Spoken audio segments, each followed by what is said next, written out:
What's happening, my people? So, end of the week, one of my favorite things to talk about on the channel, man. Well, one of my favorite shows right now, Invincible. So this is season 2, episode 3. This missive, machination, I don't know. But anyways, so let's talk about this episode right here, man. The newest episode. We only have one left to go till it's the mid-season finale, dog. Like, I think it's only 8 episodes. It's gonna be broke up 4. Gonna go away for like a month or 2 or something, and they're gonna come back for 4. Like, I kind of hate that. I hate that about it. But the show is dope. It's dope. But anyways, man. So this one right here, we start off. Mark is going to college, so we have brushed through high school. Like, now he's going into adulthood, going to college, man. He's roommated with his friend from school and whatnot. Amber has went to school. They at the same school, so they end up. He has his first sexual altercation right now with Amber. So that was kind of awkward, but it's something. It was cool for him to be able to explore that.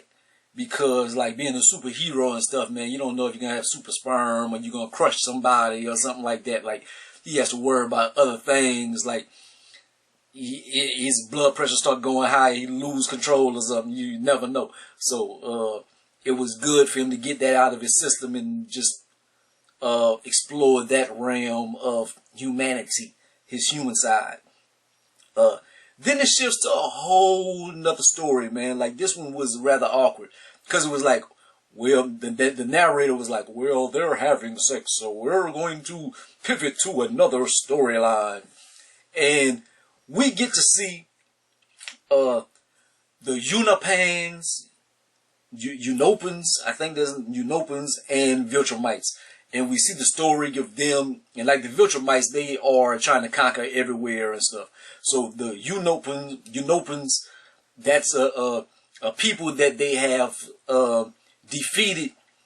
It was kind of like some Superman type stuff. Like they kind of, well, Superman planet, he kind of just blew up. But the Viltrumites, they came over there and they pretty much took over, extincted the whole planet, killed as much people as they could. A few people got loose. And in them getting loose, they tried to repopulate, and they did experiments and stuff, trying to make a warrior to be able to go against the Viltrumites. And that is how Alan the Alien has came about. And we seen Alan the Alien on season 1, and he met Invincible by accident.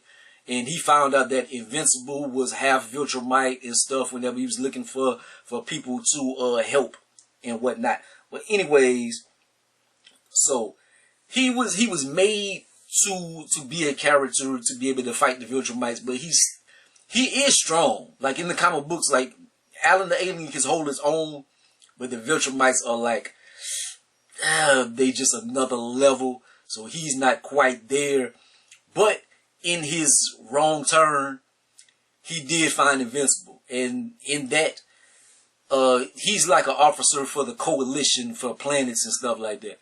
And he found Invincible, and he can be an ally that can go against the Viltrumites at some point in time.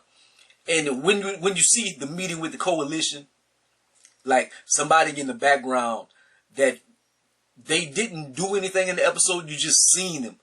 But I just want you to pay attention to that character and remember them. Remember that lion that was sitting there, man? I think that's Battle Beast. He look a little different in the comic books, man. So I'm thinking that's Battle Beast. I would assume, because I think he's like more white. But anyways, if that's Battle Beast, like, pay attention to him and like keep him in the back of your mind. Like, he's a character that you're gonna want to check out. Because he's a monster. He's going to be a beast.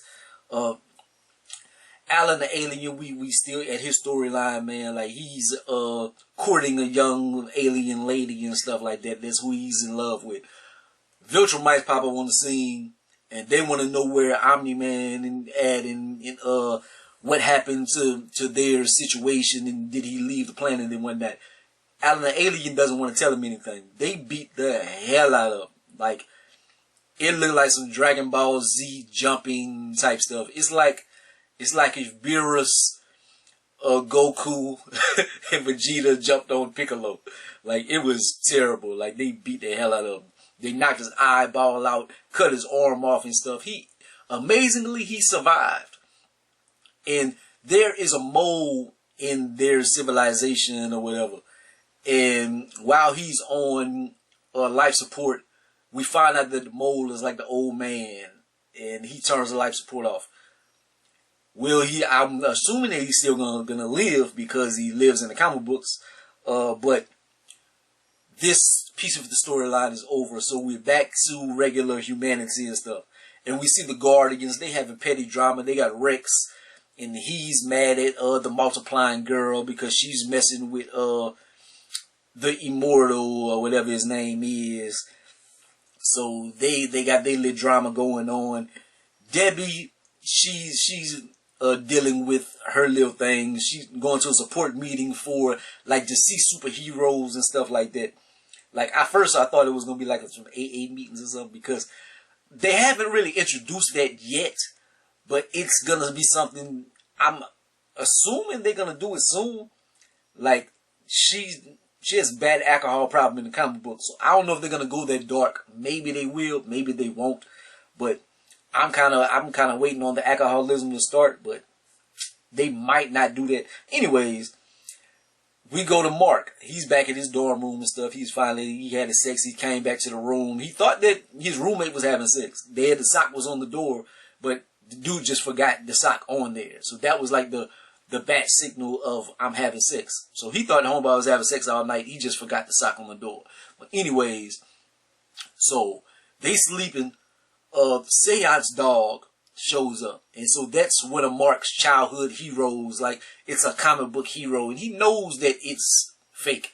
It's not a real character. So right whenever Seance dog shows up, like, Mark starts to beat the hell out of it. And takes it off campus and just fighting like, who are you? What is the deal with you? Like, I know you fake. Like, this isn't a real character or whatever. Who are you? And it turns out that it's like a bug character. And so he's like, I came over here because I needed your help. We have some asteroids and stuff coming at our planet. And you're the only one that can save us. We got like 40-something billion people and whatnot. So we really need you to come help. So Mark has to think about what he's gonna do, and his roommate kind of what's the word I'm looking for? Kind of convinces him to go because last time he didn't do something, like people got hurt, so like you have a responsibility, like it's on Spider-Man shit. So he decides to go and help this group of people, help this race. We go back to Debbie. She goes to a bar after the event. They tell you not to say who you were married to and whatnot. But homeboy divulges who he was married to, and they're in a bar and whatnot. And whoever he was married to, Omni-Man killed him. So it was a sad situation. And eventually she's like sad about that and remorseful and stuff. And she tells that my husband isn't dead. It was Omni-Man. 20 years of my life had been a fraud, been fake. I was living a lie. I didn't know that he was him. And instead of him like having some kind of understanding, he's like, you should never come back to the meetings and stuff, and you should have knew. And like he makes her feel bad about the situation, like bitch ass nigga. But anyways, so she takes off, and like that could be partially the start of her alcoholism or something. Like she's going to be in a dark place soon, but I don't know, cause like the storyline that's coming, it's not gonna give her a lot of time to like get into her alcoholism. So I don't know why I'm like interested in that storyline just to see if they do it. But anyways, so Invincible, he has to tell Debbie, Amber. He has to tell Amber that he's going off planet and stuff. And she like, well, cool, man. Like, you don't have to to do anything. Like, you don't have to convince me and stuff. Like, she's very understanding. It's kind of different in the comic books. Maybe she was understanding whenever he left, but like him leaving for all those periods of time, like it does take a toll on her. But anyway, so he goes to this planet, and that's how we end the episode. It wasn't any comets or anything going towards the planet, any asteroids. Turn out they were sent there by Omni-Man. So Omni-Man is the reason why he wanted to see his son. And this is going to be some interesting stuff. Like, I don't want to spoil it, but like, yeah, it's very interesting things. Like, Omni-Man really, I'll tell a little bit. Like, he went to this planet, he kind of like conquered this planet. He ended up, that race of people, they don't live long. So he went there and he's like, I've lived for like 1,000 years. And they're like, oh my God, you live for 1,000 years. You are automatically our leader. So he's the leader of this planet already. And he has his own little family there and stuff. Everybody looks up to him. But the Viltrumites that was looking for him in beat up Alan the alien, just say that some good fights should be coming for next episode. Like, mid-season finale should be pretty lit. And whenever Invincible makes it back to the planet, he's going to bring something with him of interest. But anyways, man, that's all I'm gonna spoil it for y'all and stuff, man. And before I spoil these episodes and stuff, like, I'm Comics Explained, like, check out his YouTube channel. Like, I'm gonna be like going looking at his videos again, like just getting refreshers and stuff, because like yeah, like I read a lot of the early comic books, but then I think once it got to like a certain point, I just quit reading the comic books and I started watching these videos. So I'm gonna go back to watch some of these videos just to refresh. So whenever I sound intelligent whenever I talk about upcoming storylines. But anyways, man, like, comment, subscribe, gonna be the greatest and most hated man. Holla at your boy. Peace.